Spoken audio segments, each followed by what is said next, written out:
ಪ್ರತಿಯೊಂದು ಮನೆಯೂ ಒಂದು ಸ್ವರ್ಗ ಆಗ್ಬೇಕು. ಇದು ನಮ್ಮೆಲ್ಲರ ಆಸೆ ಅಲ್ವಾ? ಆದ್ರೆ ಅದನ್ನ ನಿಜ ಮಾಡ್ಕೊಳ್ಳೋದು ಹೇಗೆ? ಸರಿ, ಬನ್ನಿ ಇವತ್ ನಾವು ಪಂಡಿತ್ ಶ್ರೀರಾಮ್ ಶರ್ಮಾ ಆಚಾರ್ಯಜಿಯವರ ಅದ್ಭುತ ಬೋಧನೆಗಳ ಮೂಲಕ ಒಂದು ಸುಖಿ ಕುಟುಂಬದ ಆ ಗುಟ್ಟನ್ನು ಅರ್ಥ ಮಾಡ್ಕೊಳ್ಳೋ ಪ್ರಯತ್ನ ಮಾಡೋಣ.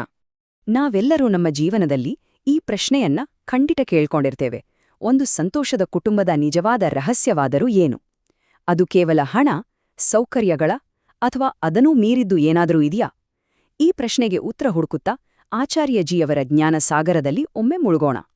ಹೇಗೆ ಒಂದು ಗಟ್ಟಿ ಕಟ್ಟಡಕ್ಕೆ ಅಡಿಪಾಯ ಮುಖ್ಯವೋ ಹಾಗೆಯೇ ಶಾಂತಿಯುತ ಮನೆಗೆ ಮೊದಲ ಮತ್ತು ಅತಿ ಮುಖ್ಯವಾದ ಅಡಿಪಾಯ ಅಂದ್ರೆ ನಮ್ಮ ಜವಾಬ್ದಾರಿಗಳು ಮತ್ತೆ ನಮ್ಮ ನಿರೀಕ್ಷೆಗಳ ನಡುವೆ ಒಂದು ಸರಿಯಾದ ಬ್ಯಾಲೆನ್ಸ್ ಕಂಡ್ಕೊಡೋದು. ನೋಡಿ, ನಮ್ಮ ಯೋಚನೆ ಮಾಡುವ ರೀತಿಯಲ್ಲೇ ಒಂದು ದೊಡ್ಡ ಬದಲಾವಣೆ ಆಗಬೇಕು ಅಂತಾರೆ ಆಚಾರ್ಯಜಿ. ಯಾವಾಗ್ಲೂ ನನಗೇನು ಬೇಕು, ನನಗೇನು ಸಿಗ್ಬೇಕು ಅಂತ ಕೇಳೋದನ್ನ ಬಿಟ್ಟು ಈ ಕುಟುಂಬಕ್ಕೆ ನಾನು ಏನು ಕೊಡಬಲ್ಲೆ, ನನ್ನ ಕೊಡುಗೆ ಏನು ಅಂತ ಯೋಚನೆ ಮಾಡೋಕೆ ಶುರು ಮಾಡ್ಬೇಕಂತೆ. ನಮ್ಮ ಫೋಕಸ್ ಪಡೆಯೋದ್ರಿಂದ ಕೊಡೋದರ ಕಡೆಗೆ ಶಿಫ್ಟ್ ಆದ ತಕ್ಷಣ ಮನೇಲಿರೋ ಜಗಳ, ಮನಸ್ತಾಪಗಳೆಲ್ಲ ಮಾಯವಾಗಿ ಪ್ರೀತಿ ಅನ್ನೋ ಹೂವು ಅರಳುತ್ತೆ. ಆಚಾರ್ಯಜಿಯವರ ಈ ಮಾತು ಎಷ್ಟು ಸರಳವಾಗಿದೆ, ಅಷ್ಟೇ ಆಳವಾಗಿದೆ ಅಲ್ವಾ? ಹಕ್ಕುಗಳಿಗಾಗಿ ಜಗಳ ಆಡೋದಕ್ಕಿಂತ ಕರ್ತವ್ಯಗಳನ್ನ ಪ್ರೀತಿಯಿಂದ ಪೂರೈಸೋದ್ರಲ್ಲಿ ಒಂದು ಸ್ಪರ್ಧೆ ಇರ್ಬೇಕು ಅಂತಾರೆ. ಪ್ರತಿಯೊಬ್ರು ತಮ್ಮ ಜವಾಬ್ದಾರಿಯನ್ನ ಒಂದು ಹೊರೆ ಅಂತ ಅಂದ್ಕೊಳ್ದೆ ಇದೊಂದು ಅವಕಾಶ ಅಂತ ಖುಷಿಯಿಂದ ಮಾಡಿದ್ರೆ ಆ ಮನೆ ಇದೆಯಲ್ಲ, ಅದು ದೇವಸ್ಥಾನ ಆಗುತ್ತೆ. ಅಲ್ಲಿರೋ ಶಾಂತಿ ಪ್ರತಿಯೊಬ್ಬರ ಕೊಡುಗೆಯ ಫಲವೇ ಆಗಿರುತ್ತೆ. ಕರ್ತವ್ಯ ಪಾಲನೆ ಅನ್ನೋ ಅಡಿಪಾಯದ ಮೇಲೆ ಈಗ ನಾವು ಎರಡನೇ ಕಂಬವನ್ನ ಕಟ್ಟೋಣ. ಅದುವೇ ಸಹಕಾರ. ಕುಟುಂಬ ಅಂದ್ರೆ ಕೇವಲ ಬೇರೆ ಬೇರೆ ವ್ಯಕ್ತಿಗಳ ಒಂದು ಗುಂಪಲ್ಲ, ಅದು ಒಂದೇ ಹೃದಯದ ಹಾಗೆ ಬಡಿಯುವ ಒಂದು ಜೀವಂತ ಘಟಕ. ಅದು ಹೇಗೆ ಸಾಧ್ಯ ಅಂತ ನೋಡೋಣ ಬನ್ನಿ. ಕುಟುಂಬವನ್ನ ಒಂದು ಸಹಕಾರಿ ಸಂಸ್ಥೆ ಅಂತ ನೋಡಬಹುದು. ಇನ್ನು ಚೆನ್ನಾಗಿ ಹೇಳ್ಬೇಕು ಅಂದ್ರೆ ಅದೊಂದು ಫಲವತ್ತಾದ ತೋಟ ಇದ್ದ ಹಾಗೆ. ಹೇಗೆ ತೋಟದಲ್ಲಿ ಗಿಡ, ಮರ, ಹೂವು ಎಲ್ಲವೂ ಒಂದಕ್ಕೊಂದು ಸಪೋರ್ಟ್ ಆಗಿ ಬೆಳೀತಾವೋ ಅದೇ ರೀತಿ ಕುಟುಂಬದಲ್ಲೂ ಪ್ರೀತಿ ಮತ್ತು ಬೆಂಬಲ ಅನ್ನೋ ಪೋಷಣೆ ಸದಾ ಹರಿತಾನೇ ಇರಬೇಕು. ಆಗ ಮಾತ್ರ ಸಂಬಂಧಗಳು ಚೆನ್ನಾಗಿ ಬೆಳೆಯೋಕ್ ಸಾಧ್ಯ. ಹಾಗಾದ್ರೆ ಇದರ ಪ್ರಮುಖ ಸಾರಾಂಶ ಏನು? ಒಬ್ಬರಿಗೊಬ್ಬರು ಆಸರೆಯಾಗಿರೋದು, ಒಬ್ಬರ ಖುಷಿಯಲ್ಲಿ ಇನ್ನೊಬ್ರು ಸಂಭ್ರಮಿಸೋದು. ಇದೇ ಒಂದು ಉತ್ತಮ ಕುಟುಂಬ ವ್ಯವಸ್ಥೆಯ ಜೀವಾಳ.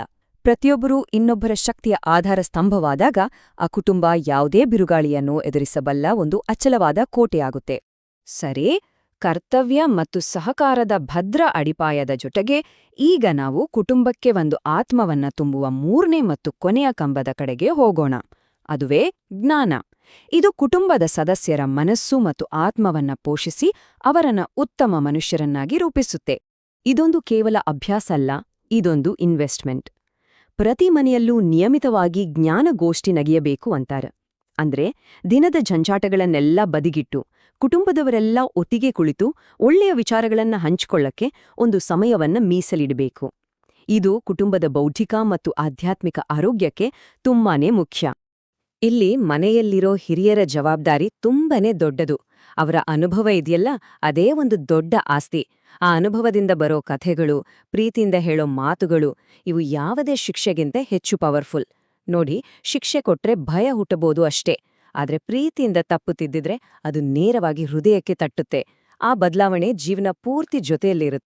ಈ ಮೂರು ಕಂಬಗಳನ್ನ ಅಂದರೆ ಕರ್ತವ್ಯ, ಸಹಕಾರ ಮತ್ತು ಜ್ಞಾನವನ್ನ ನಮ್ಮ ಮನೆಯಲ್ಲಿ ಸ್ಥಾಪಿಸಿದಾಗ ನಮ್ಮ ಮನೆ ಕೇವಲ ಇಟ್ಟಿಗೆ ಸಿಮೆಂಟಿನ ಕಟ್ಟಡವಾಗಿ ಉಳಿಯೋದಿಲ್ಲ, ಬದಲಿಗೆ ಅದು ಪ್ರೀತಿ, ಶಾಂತಿ ಮತ್ತು ಸಂಸ್ಕಾರಗಳನ್ನ ಸೃಷ್ಟಿಸುವ ಒಂದು ಅದ್ಭುತ ಶಕ್ತಿ ಕೇಂದ್ರವಾಗಿ, ನಿಜವಾದ ದೇವಾಲಯವಾಗಿ ಬದಲಾಗುತ್ತೆ. ಹಾಗಾದ್ರೆ ನಮ್ಮೆಲ್ಲರ ಅಂತಿಮ ಗುರಿ ಇದೇ ಆಗ್ಬೇಕಲ್ಲವೇ? ನಮ್ಮ ವಾಸಸ್ಥಾನವನ್ನ ಕೇವಲ 4 ಗೋಡೆಯ ಮನೆ ಅಂತ ನೋಡದೆ ಜೀವನದ ಅತ್ಯುತ್ತಮ ಮೌಲ್ಯಗಳನ್ನ ಕಲಿಸುವ ಮೊದಲ ಮತ್ತು ಅತ್ಯಂತ ಪ್ರಮುಖ ಪಾಠಶಾಲೆಯಾಗಿ ಪರಿವರ್ತಿಸುವುದು.